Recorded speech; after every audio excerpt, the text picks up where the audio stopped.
Terima kasih yang pertama, Andrew Lim. Thank you, send 100 stars. Thank you. Appreciate. Dah 14 orang pertama, terima kasih kan.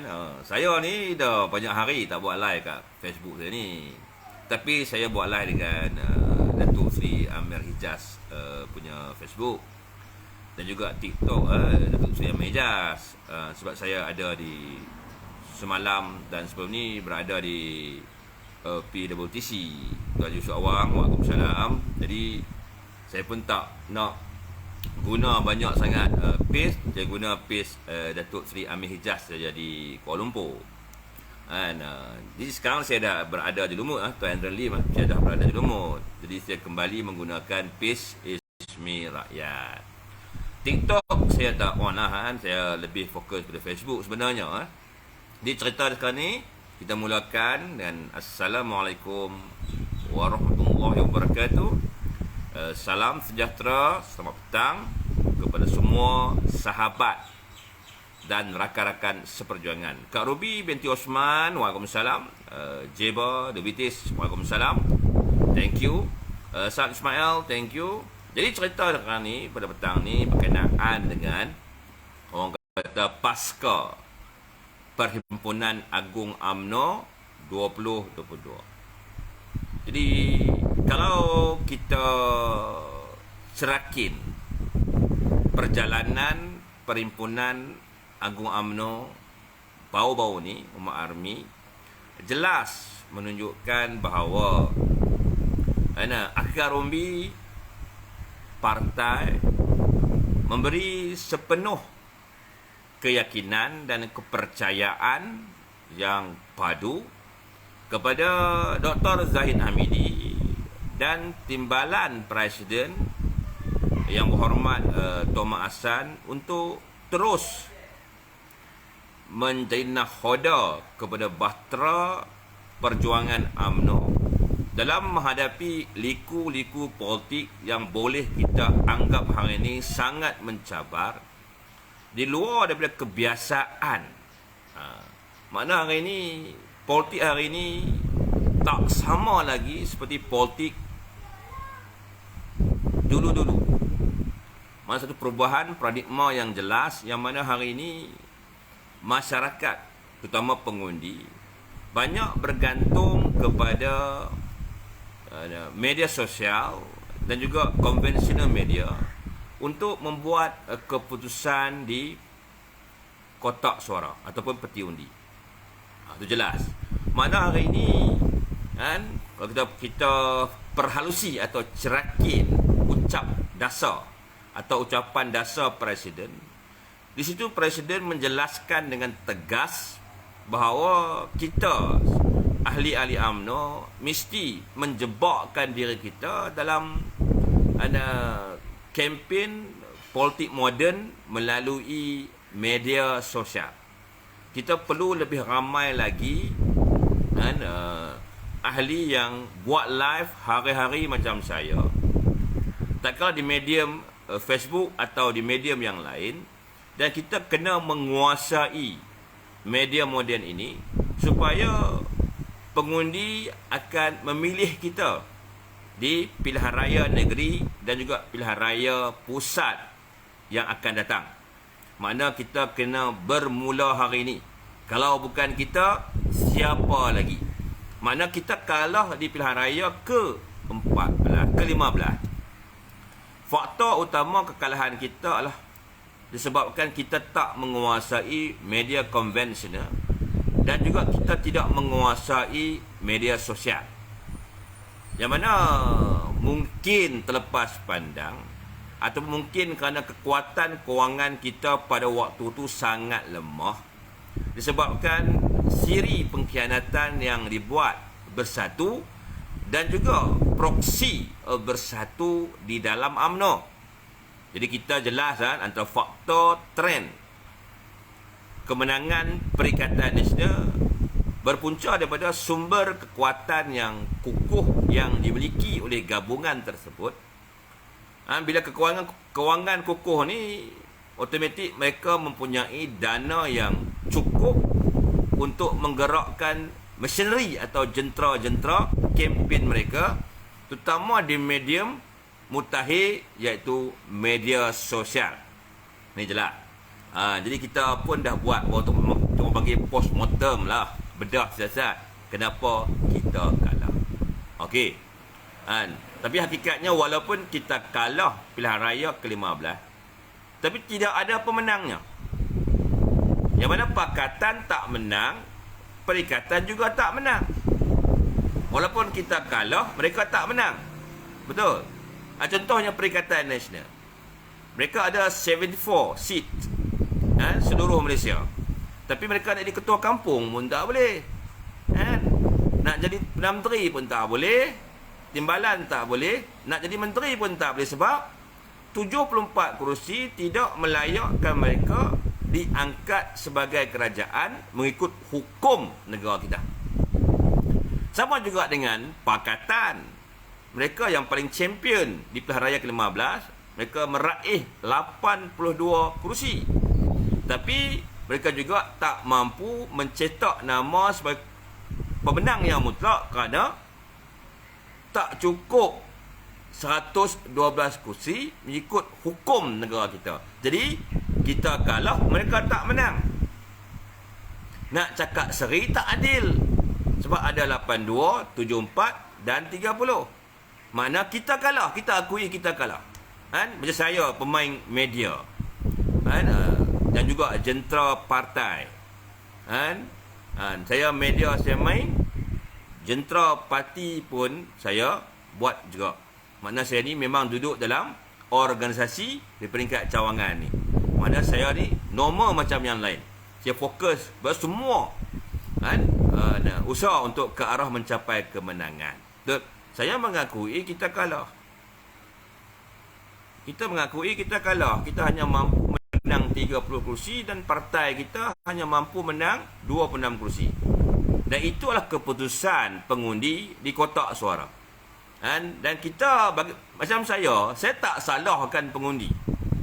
Contohnya di kawasan-kawasan yang kita menang sebelum ni kita kalah. Itu kawasan-kawasan majoriti atau mayoritas Melayu.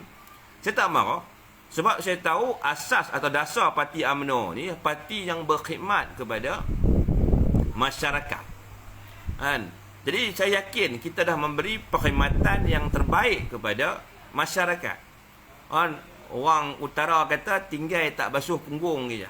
Hak lain semua buat dah.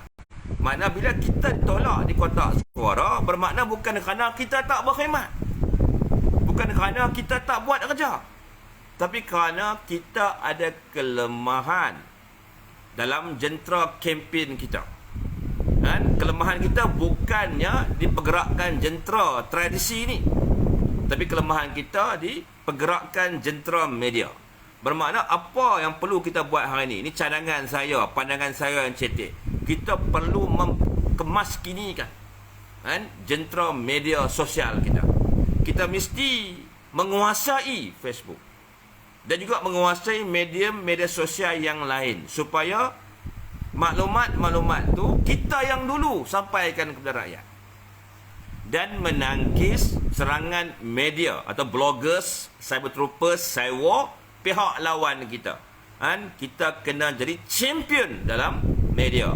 Baru kita boleh mengembalikan kemenangan kepada UMNO dan Barisan Nasional di PRN dan juga di pilihan raya yang akan datang, saudara. Itu jelas, tuan-tuan. Ini pandangan saya. Jadi, tuan-tuan, walaupun ada suara-suara sumbang dan fitnah yang dibuat oleh pemimpin kita sendiri, contohnya tersebut dengan jelaslah yang berhormat kalah KG. Yang mengatakan bahawa ada pengundi import dalam Dewan Merdeka. Itu sebenarnya fitnah. Saya duduk di sana 7 hari bulan lagi. Sampai petang semalam baru saya balik. Saya balik dengan bas UMNO Lumut. Okey. Jadi kita di sana ni, kita buat kerja macam-macam. Mana yang ada perwakilan import ni? Kan? Mana ada perwakilan hantu? Betul tak? Kalau ada perwakilan import, mana buktinya yang gambar perwakilan import tu? Betul? Perwakilan ni mewakili bahagian masing-masing. Betul? Dia punya permit. Permit. Jangan sebut pas. Ni permit. Okey. Di permit masing-masing. Ni permit. Dia sebut permit. Jangan sebut pas. Kita tak mau sebut dah pas. Nanti pas seronok sebut pas. Ni bukan pas tuan-tuan, ni permit. Permit itu di perwakilan di situ. Betul. Macam permit saya ni pembantu urus dia. Permit masing-masing. Ini permit ni dikeluarkan dengan begitu teliti. Tak sewenang-wenang kena bagi nombor kad pengenalan. Kena bagi nama. Daripada mana sekian-sekian. Ni permit dia. Jadi tuduhan KJ mengatakan ada pengundi hantu. Siapa pengundi hantu tu? Atau dia tu yang hantu? Jadi fitnah yang dibuat KJ lebih kepada persepsi untuk menafikan hak dan suara perwakilan dalam Dewan. Yang mana bila usul yang dibawa oleh Negeri Sembilan, yang disokong oleh banyak negeri itu, diluluskan melalui suara yang orang kata sebulat suara. Ada juga yang menentang, tapi yang menentang suara yang kecil. Dan soal demokrasi ni, suara yang besar akan menang, suara yang kecil akan kalah. Jadi jawatan presiden dan deputi presiden tidak dipertandingkan kerana suara akar umbi yang terbesar mahukan Dr. Zahid dan Tok Mat Hassan kekal sebagai pemimpin utama Bahtera UMNO. Habis cerita. Orang benda ni mungkin bertentangan dengan kehendak Tok Zahid. Tok Zahid dia nak lawan saja. Bahawa ni semua orang nampak dia bertemu dengan yang berhormat kalah KJ. Perkataan yang keluar daripada presiden kita, dia kata apa? Ready to fight. Bersedia untuk berlawan. Tapi kerana kami ni akar umbi, termasuk perwakilan-perwakilan ni, tidak mahukan perlawanan. Kerana kami tak mahu berlaku perpecahan. Cukuplah perlawanan bermula daripada naik ketua vice president sampailah ke peringkat cawangan cukup. Sebab sejarah UMNO ni tuan-tuan, kita dah teliti kan. Kita dah buat kajian. Kalau ada pertandingan jawatan presiden atau deputi presiden, akan berlaku perpecahan.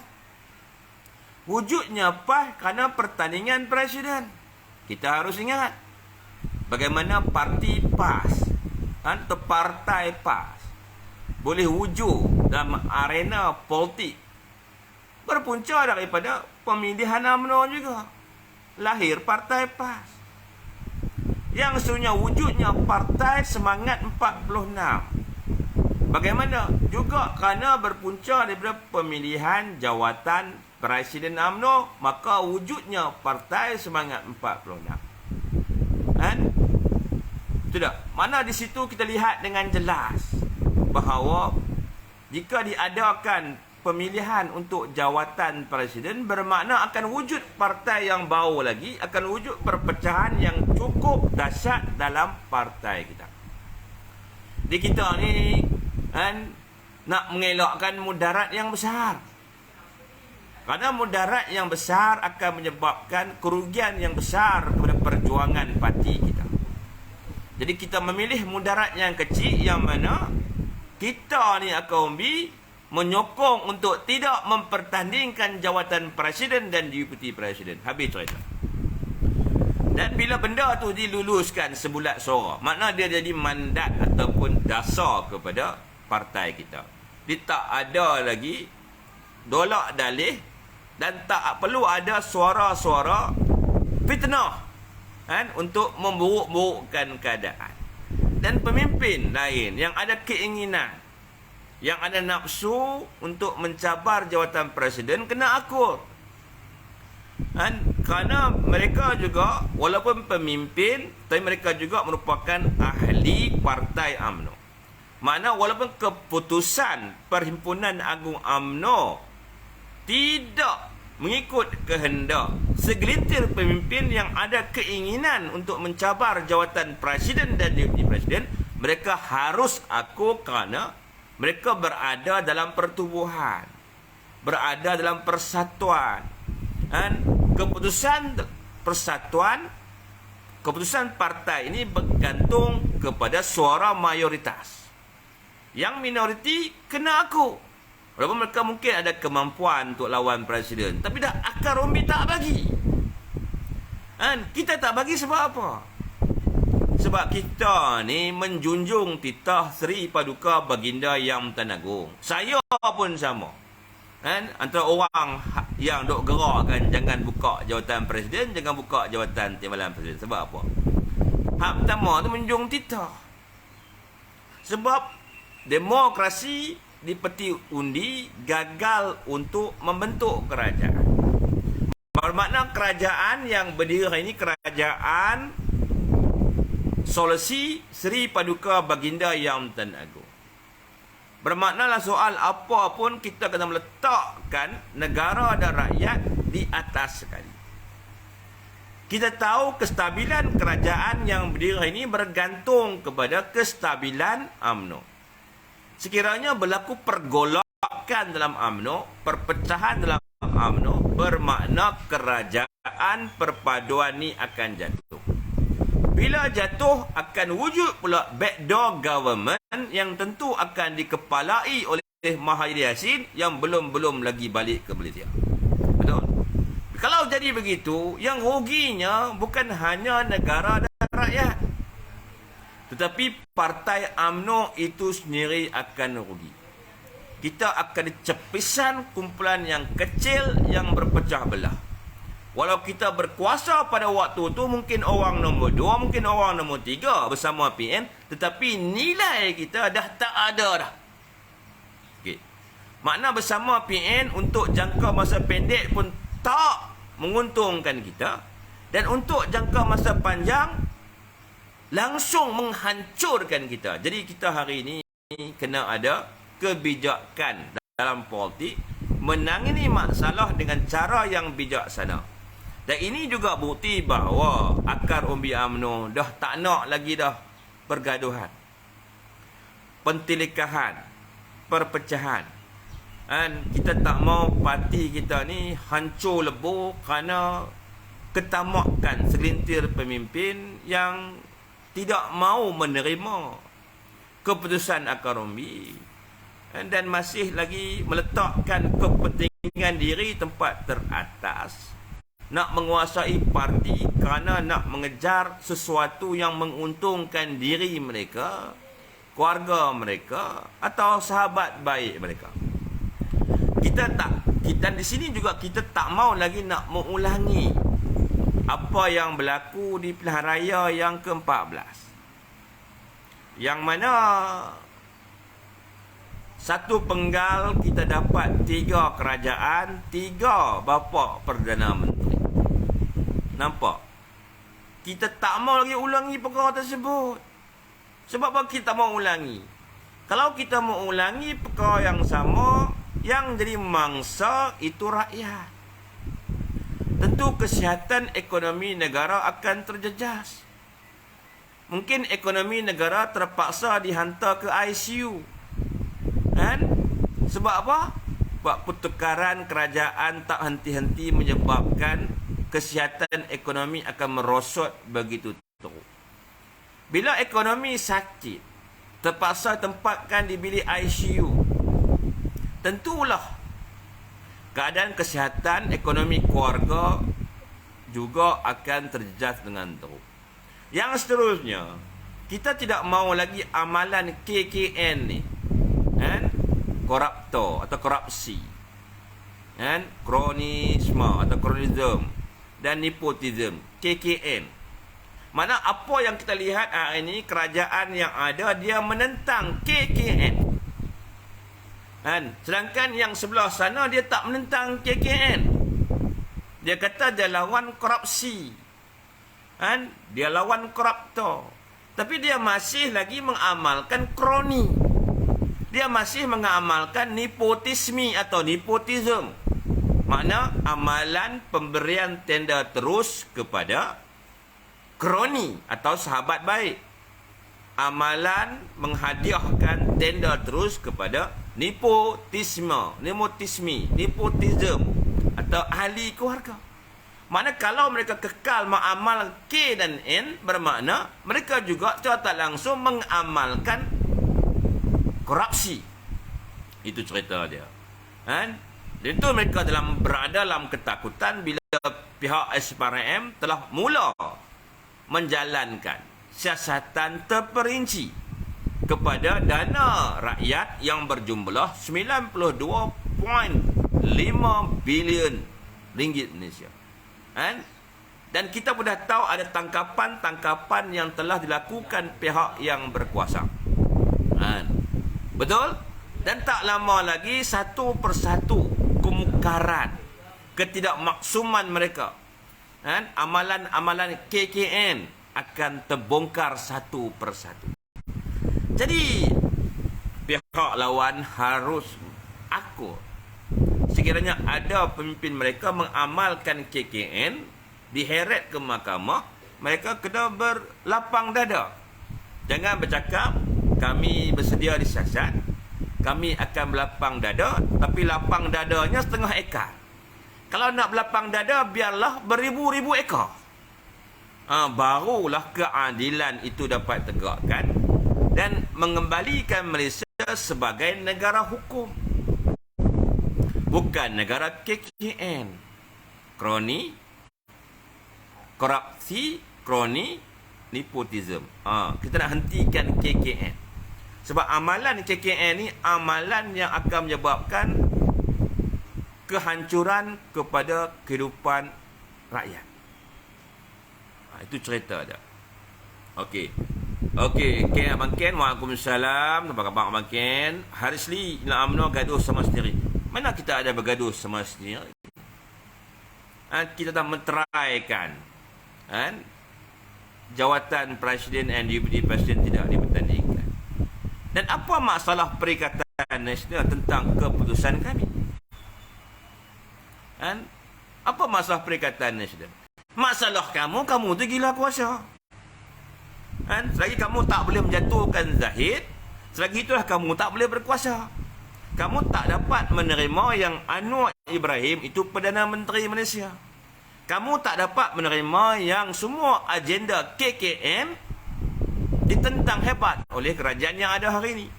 Kamu tak dapat terima yang projek direct nego tidak diteruskan. Biasalah orang PN ni sama macam Haji Z tu, samanya perangainya. Mereka saja betul. Bawa perangai bos. Always right. Orang lain semua salah. Haji Z seorang lagi tu di Sabah tu. Dia seorang yang betul. Nak jadi CN jadilah, tapi langgar semua perjanjian. Ikut suka dia buat. Tak mau dengar langsung nasihat daripada orang lain. Nasihat dari siapa pun dia tolak mentah-mentah, semua kena ikut dia. Langgar segala perjanjian. Sedangkan kerajaan dari Sabah tu terbina sebelum pilihan raya pusat yang ke-15. Mana pembinaan kerajaan Sabah sebelum ni atas nama BN dan PN. Tapi PN pun dia dah tinggal dah. Sepatutnya kalau ikut kepada hukum, dia dah keluar daripada mewakili dirinya sebagai wakil rakyat. Dah hilang kelayakan sebagai seorang ketua menteri. Tapi orang ni, orang yang keras kepala. Dia seorang betul. Tapi saya tak mau ulas banyak berkenaan dengan Sabah. Saya tahu banyak cerita tentang Sabah, tapi saya tak mau ulas banyak sangat. Sebab saya kena mendapatkan lebih banyak lagi fakta dari rakan-rakan sahabat di Sabah. Sebab kalau kita nak mengeluarkan satu kenyataan ni, kita haruslah cerakinkan isu tu sebaik-baiknya supaya tidak salah fakta dan boleh menyebabkan kekeliruan masyarakat kepada apa yang kita sampaikan. Okey tuan-tuan. Jadi teruskan perjuangan kita, tuan-tuan. Kan? InsyaAllah, kan? Kebohongan itu, walau ia berlari seperti kilat, tiba waktunya kebenaran akan mengalahkannya. Dan kesombongan Perikatan Nasional tanda dekatnya mereka dengan kejatuhan. Walau menang 74 kursi, nak jadi ketua kampung pun tak boleh. Kan? Cuma mereka hadapilah rakyat. Mereka kena berkhidmat dengan rakyat kerana mereka menang di kawasan tersebut. Jangan beri alasan kami bukan kerajaan, tapi kamu jangan lupa kamu tu wakil rakyat.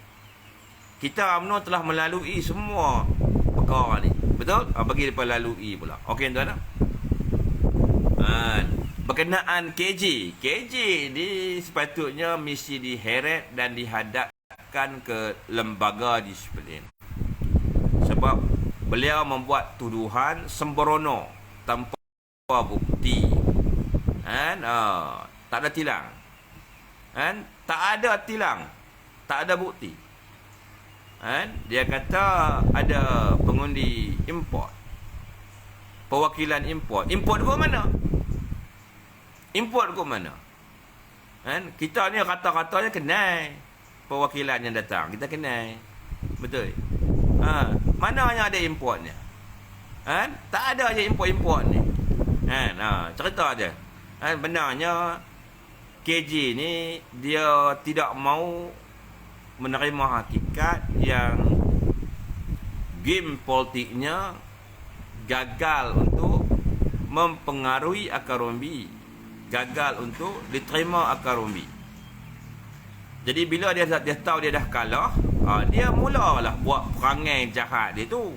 Dia tunjuklah belang dia yang sebenar, tunjuklah diri dia yang sebenar. Dia terus kata ada perwakilan import atau pengundi hantu. Ini fitnah, tuan-tuan. Saya ada tempat kejadian. Sebab tu saya boleh berkata perkara ni fitnah. Kalau saya tak ada tempat kejadian, sungguhlah saya ada tempat kejadian. Dari awal sampai penghujung.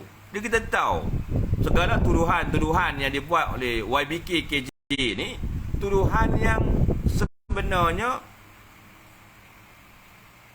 tidak betul sedikit pun.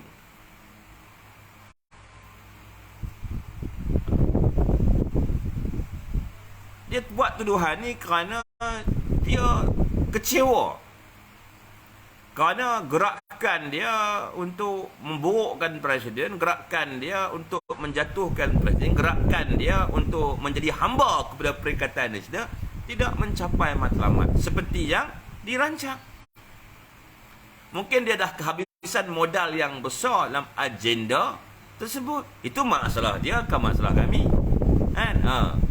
Sebab kita di akar umbi parti sekarang ni, kita dah tahu dah KJ ni siapa, Isyamuddin ni siapa, Ismail Sabri ni siapa. Kita tahu dah.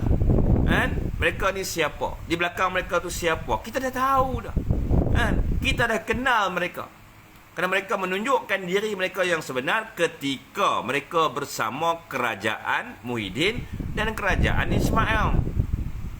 Dan hari ini, warna hitam yang ada dalam politik mereka tu tak boleh dicuci walaupun menggunakan klorok yang paling mahal kat dunia ni.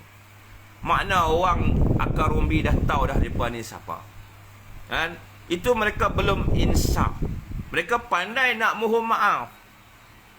Bila presiden memaafkan mereka, sepatutnya mereka mengisafi pengkhianatan yang mereka buat, penipuan yang mereka buat, pecah belah yang mereka buat. Tapi rupanya insaf mereka tahu buat. Bukan insaf mereka bertaubat, tapi insaf mereka tahu buat. Bila presiden maafkan mereka, maka buat lagi. Berbagai-bagai usaha yang mereka buat untuk meracuni perwakilan. Tapi perwakilan telinganya tebal, hatinya kental. Sekilas ikan dia dah tahu dah. Mana yang jantan, mana yang betina. Sekilas pandangan perwakilan ke pemimpin yang ada dah tahu dah. Hak mana berkulit UMNO berisikan bersatu, yang mana berkulitkan UMNO isinya juga UMNO. Dah tahu dah. Sebab tu agenda kota mereka menemui kekekalan yang cukup hebat di Perhimpunan Agung UMNO 2022. Itu cerita dia.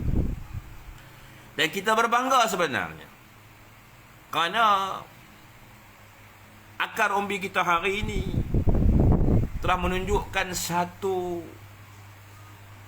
kemampuan aras politik yang tinggi. Dulu orang kata UMNO ni partai rasuah, partai yang boleh diatur keputusannya melalui wang ringgit. Tapi hari ini kita akar umbi UMNO, terutama perwakilan UMNO, telah membuktikan kepada orang Melayu di luar sana, membuktikan kepada seluruh rakyat Malaysia bahawa duit tidak akan mengubah keputusan kami. Bermakna amalan-amalan tersebut telah berjaya dihapuskan di peringkat akar umbi lagi. Dan tak ada lagi amalan-amalan rasuah. Seperti mana yang didakwa oleh puak-puak Perikatan Nasional. Sebab tu mereka kecewa bila wang mereka tak ada nilai. Mereka fikir wang mereka tu ada nilai, tapi tak ada nilai dalam membuat, atau tak nilai untuk mencaturkan keputusan. Mereka kecewa hari ini kerana nilai wang mereka tak bernilai untuk mereka menguasai UMNO, merebahkan kerajaan perpaduan, mengheret saki-baki perpecahan untuk tunduk dan mengangkat Mahayadin sebagai Perdana Menteri Malaysia. Mahayadin, wallahualam dia berada di mana. Kalau dia hebat, dia baliklah ke Malaysia. Kalau dia pengecut, dia teruslah tinggal di luar negara. Betul? Kalau kita tak bersalah, kita tak perlu lari daripada kebenaran. Negara-negara hukum. Betul. Kebiasaannya yang nak lari, yang tak nak balik, yang tak nak kerjasama tu orang yang ada buat salah. Betul. Tak tumbuh, tak melata, tak sungguh, orang tak kata. Kalau tak ada angin, takkan monyet di pokok boleh jatuh. Maknanya mungkin ada perkara-perkara kemungkaran yang dia buat.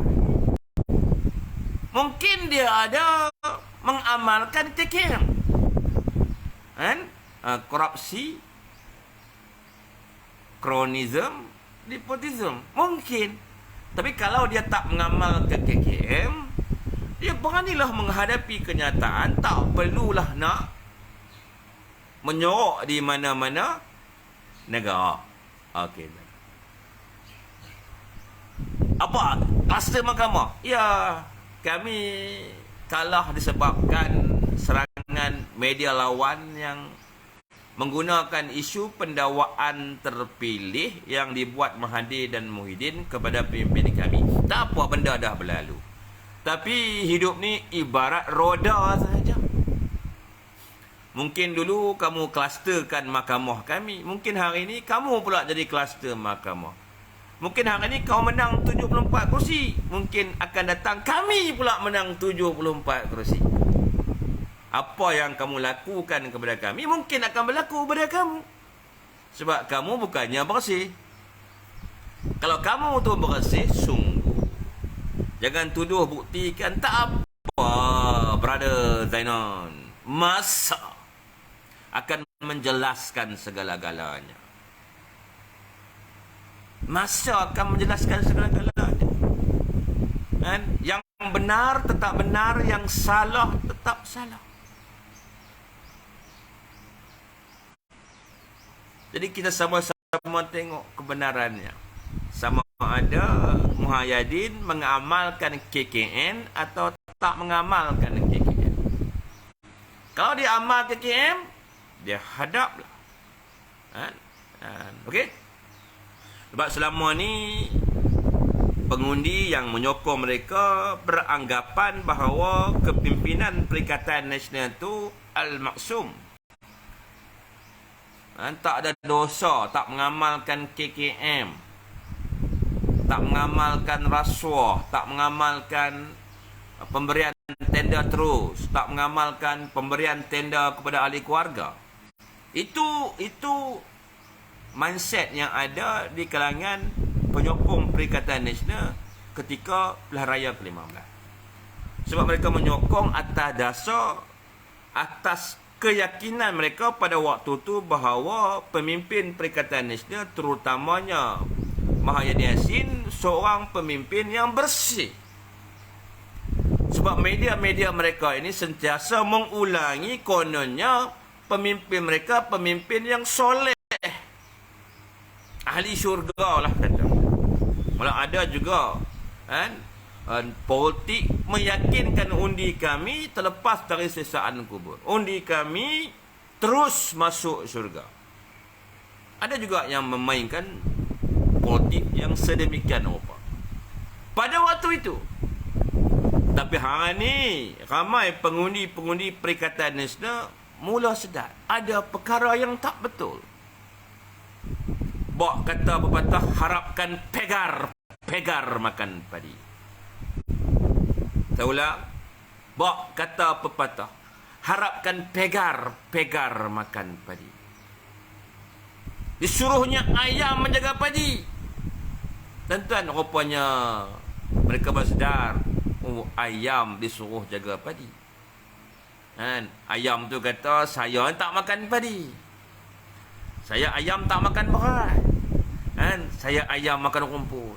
Jadi ramai yang percaya rupa-rupanya ini ayam makan padi, tuan-tuan. Harapkan pegar makan padi. Depan rakyat, pijak semut pun tidak meninggal dunia, tuan-tuan. Di belakang rakyat, pijak gajah pun mati, tuan-tuan. Ini hebatnya kepimpinan Perikatan Nasional. Betul? Dan siapa? Sama-sama kita nantikan.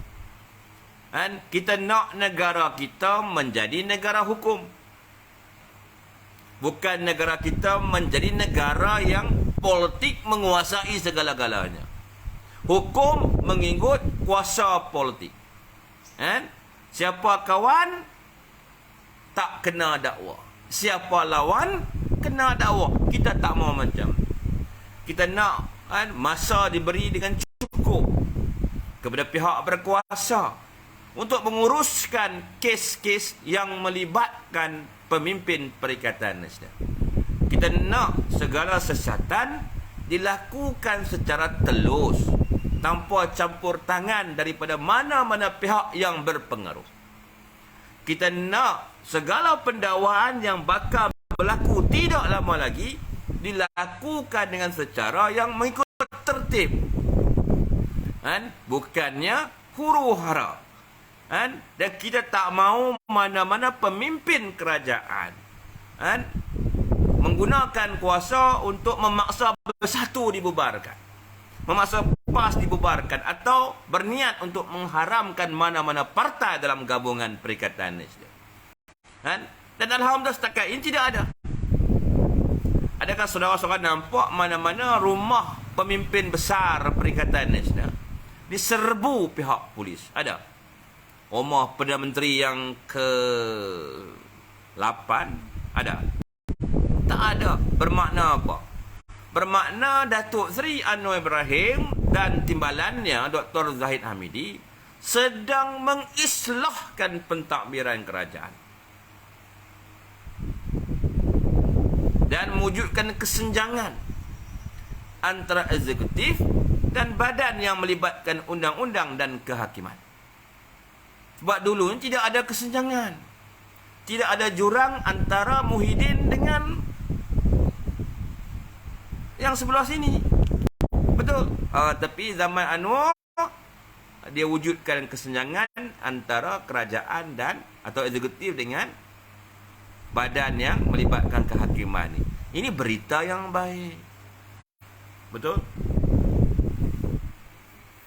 Okey. Tu cerita sikit sebanyaklah. Zaidi mabuk ketum, mabuk ketam, mabuk ketum, mabuk. Up to you lah. You nak kata apa, you katalah. I don't care.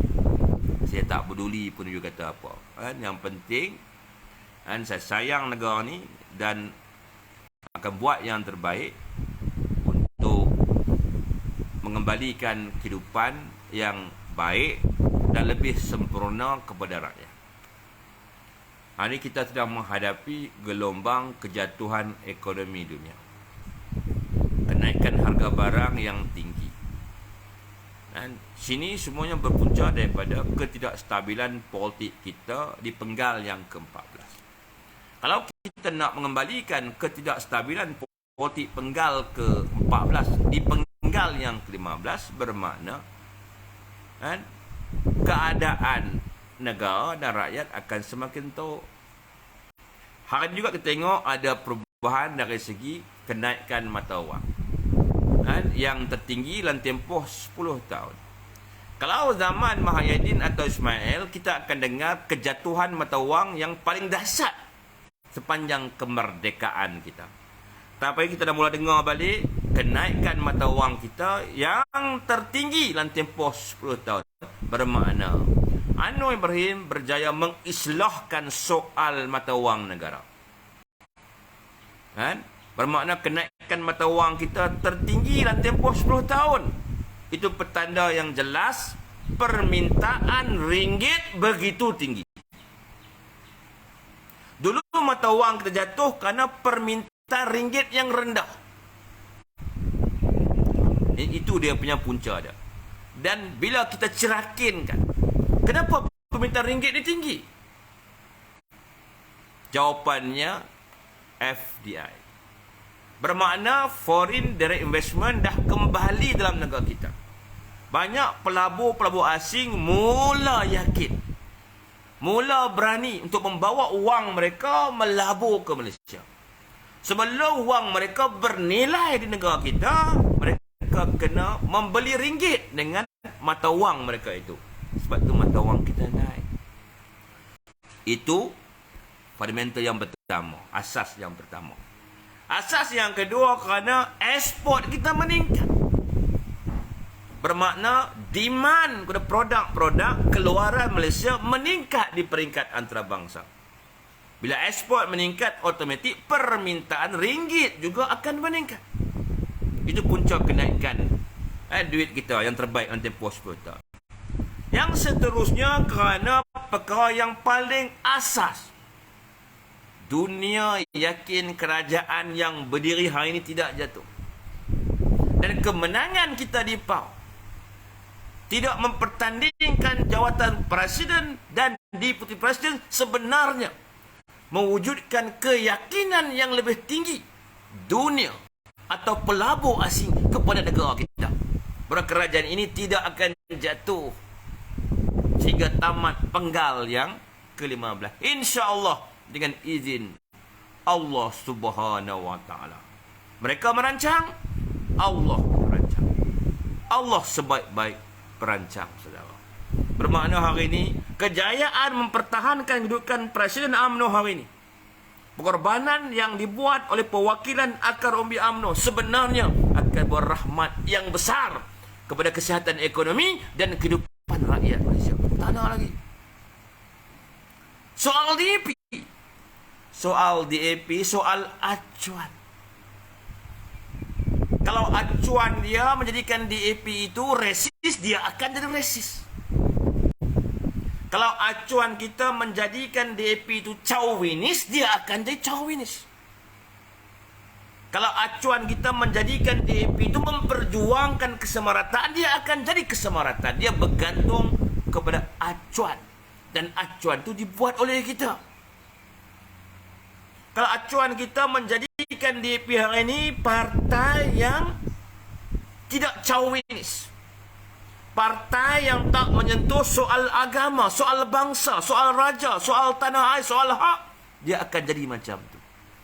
Tetapi kalau kita mencipta acuan yang sama, seperti mana acuan yang dibuat oleh Haji Hadi, acuan yang dibuat oleh Muhyiddin, acuan yang dibuat oleh Mahathir, yang menjadikan DAP itu resis, dia akan jadi resis.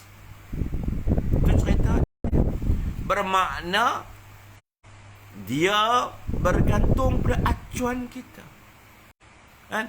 Dan acuan yang kita buat tak sama dengan acuan yang Mahathir Muhyiddin atau Haji Yadi buat. Sebab tu saya minta masa. Saya minta orang Melayu beri masa. Jangan hukum kami atas kegagalan acuan yang dibuat bersatu depan. Sebab acuan yang mereka buat tu sebab mereka nak meraih keuntungan undi orang Melayu kepada mereka. Tetapi acuan yang kita buat hari ini, kita bukan sekadar nak mendapatkan undi orang Melayu, tapi kita nak mendapatkan undi perpaduan. Kita nak mengembalikan kegemilangan perpaduan. Ikatan perpaduan yang kuat. Saling menghormati antara satu sama lain. Dan kita akan menghormati mereka seperti datuk nenek kita menghormati mereka. Dan kita punya acuan akan pastikan mereka juga akan menghormati bangsa kita seperti mana datuk nenek mereka menghormati kita. Pada sini kita buang yang keruh, kita ambil yang jernih. Acuan yang lama kita sepak ke kolam, kita bina acuan yang baru. Acuan. Dan kita mengulangi sejarah kewibawaan, kemampuan Tun Razak. Tun Razak dulu mampu mencipta acuan yang baru, menjadikan gerakan yang pada waktu itu cukup Chauvinis, sebuah partai yang hari ini berada dalam Perikatan Nasional. DAP pun kita akan buat acuan untuk dia. Bukan DAP buat acuan untuk kita. Kalau kita nak DAP yang buat acuan untuk kita, kita akan jadi macam Haji Hadi. Haram Melayu sokong UMNO sampai kiamat. Wajib Melayu sokong DAP sampai kiamat. Itu acuan mengikut kehendak DAP. Acuan kita tak mengikut kehendak DAP. Acuan kita juga tidak menindas DAP. Jadi kita bagi masa kepada UMNO. Buktikan kepada orang Melayu. Okey? Yang penting hari ini kita pulihkan kesihatan ekonomi dulu. Kesihatan mata wang kita semakin pulih. Betul? Kan? Wang bukan segala-galanya tuan-tuan, tapi segala-galanya memerlukan wang. Kalau kita tak pulihkan kesihatan ekonomi, sekiranya perwakilan UMNO tidak buat pengorbanan mempertahankan Presiden dan Deputi Presiden di PAU, tentu kesihatan ekonomi akan terjejas. Bermakna hari ini UMNO berkorban lagi mempertahankan Presiden dan Deputi Presiden semata-mata kerana nak mengelakkan ekonomi jatuh. Bila kerajaan tu stabil, tentu ekonomi akan stabil. Okey? Ada persoalan tuan-tuan. Kan? Soalan-soalan yang membina. Bukan soalan kerja yang nak tepuk atap, nak tepuk dinding. Betul? Soalan-soalan yang membina ke arah perpaduan, ke arah kehidupan rakyat yang lebih baik. Bagaimana kita nak cari solusi menurunkan harga barang. Baru-baru ni saya tulis artikel. Ada orang marah saya. Saya kata, Ismi hang kenapa duk mempertahankan Abang Mat Sabu? Saya bukan pertahankan Abang Mat Sabu. Soal babi tu. Saya berfikir macam ni. Kenapa ayam tak cukup? Kenapa harga ayam melambung? Bermakna ada masalah di keluk. Supply and demand. Ataupun mudah kita nak bagi faham, bekalan dan permintaan rakyat kepada ayam.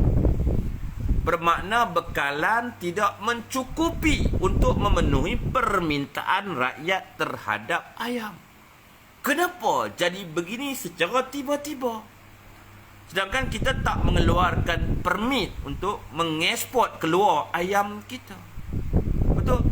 Dan jumlah penternak masih berada di jumlah yang sama dan keluaran ayam berada di jumlah yang sama. Tetapi kenapa ayam tak cukup? Bila ayam tak cukup, bermakna harga akan melambung. orang sebut rare earth. Ayam pun dah rare kat Malaysia ni. Jadi bila Mak Sabu kata kerajaan nak bincangkan untuk menurunkan harga babi, terus saya tangkap. Rupa-rupanya harga babi sangat mahal. Bila harga babi sangat mahal, automatik masyarakat bukan Islam, terutamanya orang Cina yang bukan Islam, akan beralih dari babi kepada ayam. Bila berlaku peralihan makanan utama dari babi kepada ayam oleh masyarakat bukan Islam, automatik bekalan ayam tak akan boleh memenuhi permintaan ayam. Di solusi bagaimana caranya? Adakah langkah nak menambah pengeluaran boleh mengatasi masalah ketidakcukupan ayam? Takkan saya masalah. Caranya adalah dengan mewujudkan keseimbangan. Puncanya kerana harga babi itu mahal. Dicari jalan dan solusi bagaimana nak menurunkan harga babi. Bila harga babi itu turun, automatik mereka akan beralih semula kepada daging babi dan mewujudkan keseimbangan antara keluk, bekalan dan permintaan. Secara tak langsung harga ayam dapat distabilkan. Bekalan ayam akan memenuhi permintaan ayam. Last sekali, masalah selesai. Masalah selesai. Itu pandangan saya. Tapi orang kata saya jadi babi. Padahal saya cakap benda ni nak menolong untuk menurunkan harga barang. Tidak melihat kepada warna kulit. Tidak melihat kepada fahaman agama. Kenapa? Kerana manusia ni sifat sebenarnya jadi dia kena makan. Manusia ni kalau tak makan dia mati. Betul. Jadi dah orang bukan Islam dia makan babi. Dia makanlah babi, tak apa. Kita orang Islam haram makan babi, kita makan ayam, tak apa. Jadi kita kena berlaku adil. Kalau kita tak menyelesaikan masalah kenaikan harga ayam, masalah ketidakcukupan ayam, bermakna yang susahnya kita di bawah ni. Betul? Nak beli ayam pun susah dapat bekalan. Harga ayam melambung. Kita pun marah kerajaan. Kenapa ayam mahal? Apa-apanya harga babi lebih mahal daripada ayam. Dicari jalan menurunkan harga babi supaya permintaan ayam tu berkurangan dan boleh memenuhi kecukupan permintaan umat Islam. Win dah, win. Tapi kalau kita tengok atas faktor bukan dari sudut ekonomi, kita nampak benda ni kotor. Ismi ni kotor lah. Ismi ni teruk lah. Tapi kalau saudara melihat atas sudut atau angle ekonomi, tuan cakap Ismi cakap tu betul. Dan apa yang dibuatkan, dikeluarkan kenyataan Mak Sabu tu betul. Cuma Mak Sabu tak menghuraikan. Saya tolong huraikan. Bukan saya mempertahankan Mak Sabu, tapi saya mempertahankan rakyat. Saya mau makanan tu cukup. Yang makan babi, biarkanlah mereka makan babi. Itu hak mereka. Tapi kita umat Islam, kita pastikan keluarga Islam cukup mendapatkan bekalan ayam. Sebab ayam ni important, tuan-tuan. Anak-anak kita suka makan ayam. Betul. Kalau kita suruh anak kita, jangan makan ayam lagi, makan sayur. Dia tak makan sayur, tuan-tuan. Saya pun tak suka makan sayur. Orang kecil-kecil dulu, betul. Jadi kita jangan paksa anak kita, you kena makan sayur, you kena makan sayur. Dia tak makan. Pandai-pandai lah nak bagi dia makan sayur. Macam mana, tuan-tuan? Okey, tuan-tuan. Waalaikumsalam. Kak Demeltra Bates. Tu cerita, clear tak soal ayam ni? Soal babi tu. Clear kan? Tak ada orang nak cakap, saya cakap. Saya fikir, tuan. Cukup dalam tu. Tapi kalau kita tengok dari sudut politik semata-mata, sudut kebencian semata-mata, kita tak akan dapat nampak jalan yang sebenar. Tapi kalau kita melihat ada sudut kebaikan demi rakyat, kita akan nampak masalah yang sebenar. Bila kita jumpa masalah, selesaikan masalah itu bermakna yang untungnya adalah rakyat. Okey. Kunan Ahmad, isu tak menarik. Tak menarik pun tak puas. Memanglah tak menarik sebab kamu hari ni dah hilang, dah putus asa, dah kecewa. Yang dikejar-kejar tak dapat, yang dikendong-kendong kelongkang, orang kata. Tu orang kata Sepandai-pandai tupai melompat, akhirnya jatuh ke tanah juga. Tapi kalau tupai tu tak patah kaki, dia lompat balik. Tapi kali ini tupai tu jatuh, dia patah kaki. Dia nak panjat pokok, tak boleh lagi. Betul tak? Ketua tupai pun dah tak berani balik ke Malaysia. Betul? Dengar cerita duk cari jalan, nak menyorok tang mana. Wallahualam. Okey tuan-tuan, apa soalan lagi tuan-tuan? Saya ingat cukuplah untuk petang ini. Dan kita sambung malam nanti. Betul? Teruskan perjuangan, beri sokongan kepada Presiden, Deputi Presiden, dan nasihat saya kepada kita di Akar Umbi Cawangan Johor. Bertenang dan beri masa. Masa akan menjelaskan segala-galanya. Apa yang berlaku hari ini.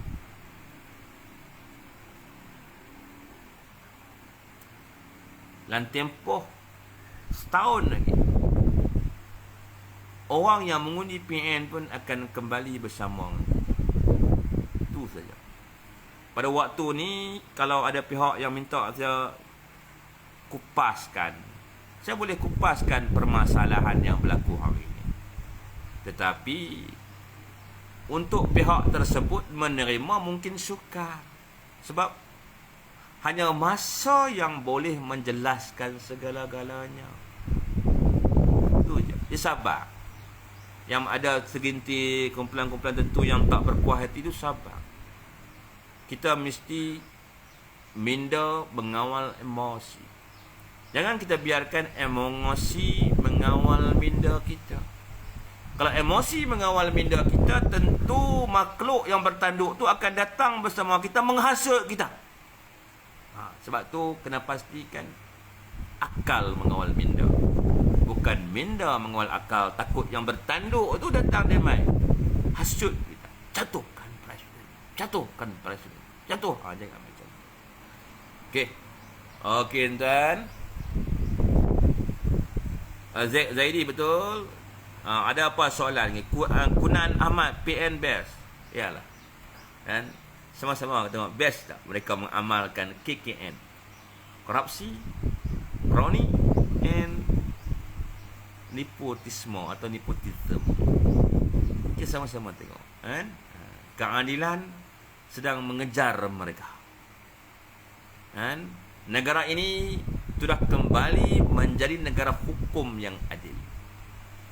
Bukan lagi negara Mahadirism atau Mahayadirism. Negara ini telah kembali kepada negara hukum.